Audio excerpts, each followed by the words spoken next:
Vote পরবর্তী অশান্তি মামলায় প্রথম দোষী সাব্যস্ত, ধর্ষণে ধৃত রফিকুল ইসলাম দোষী সাব্যস্ত।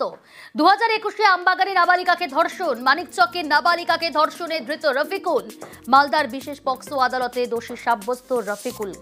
4 জুলাই সাজা ঘোষণা করা হবে।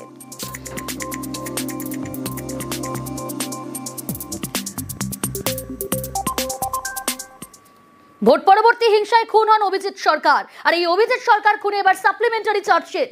এক বিধায়ক ও 2 কাউন্সিলরের নামে চার্জশিট। সাপ্লিমেন্টারি চার্জশিটে বিধায়ক পরেশ পালের নাম, চার্জশিটে নাম কাউন্সিলর স্বপন সমাদ্দার ও পাপিয়া ঘোষের নাম। চার্জশিটে কলকাতা পুলিশের তৎকালীন ওসি শুভজিৎ সেনের নামও রয়েছে। চার্জশিটে নাম রয়েছে ইন্সপেক্টর রত্না সরকারের। নারকেলডাঙ্গা থানার তৎকালীন হোমগার্ড দীপঙ্কর দেবনাথেরও নাম রয়েছে চার্জশিটে।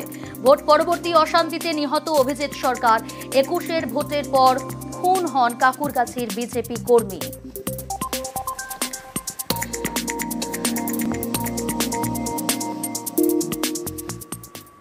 অন্যদিকে চিতপুর জোড়া খুনে ফাঁসির সাজা ঘোষণা শিয়ালদা আদালতে। 2015-এর 15 জুলাই বাড়িতে খুন বৃদ্ধ দম্পতি।